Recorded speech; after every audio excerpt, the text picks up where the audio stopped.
it wasn't just New York where we were starting to see these protests, or even in the United States, as far as COVID goes. In Australia, we also saw construction workers were protesting these vaccine mandates. Australia, as you probably know, have some of the strictest mandates in the world.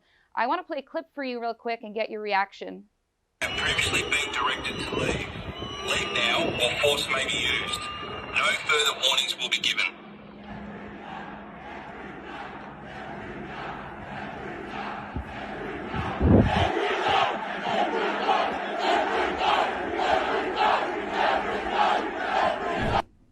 So, I mean, what is happening to the West in general? I mean, look, I know Australia is, no United States, but many considered it a freedom-loving place prior to this. What's your reaction to that?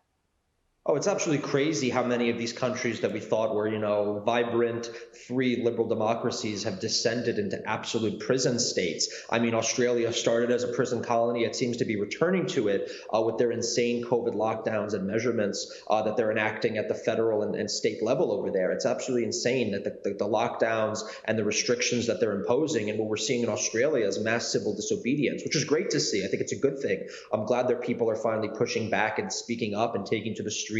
I know the various unions over there are protesting. I know the truckers have begun their protesting, and they've been, blocking off highways, etc. This is only going to continue, but it just seems that these countries, they're just completely descending into madness. It's like a mass psychosis has taken over many parts of the West, where they've just thrown out all their liberties, all their freedoms, all their basic rights and humanities because of a neurotic fear of a disease with a 99.9% survival rate, where we have a vaccine, where we have therapeutics, where we're able to treat, and where most people only get a mild case of it to begin with.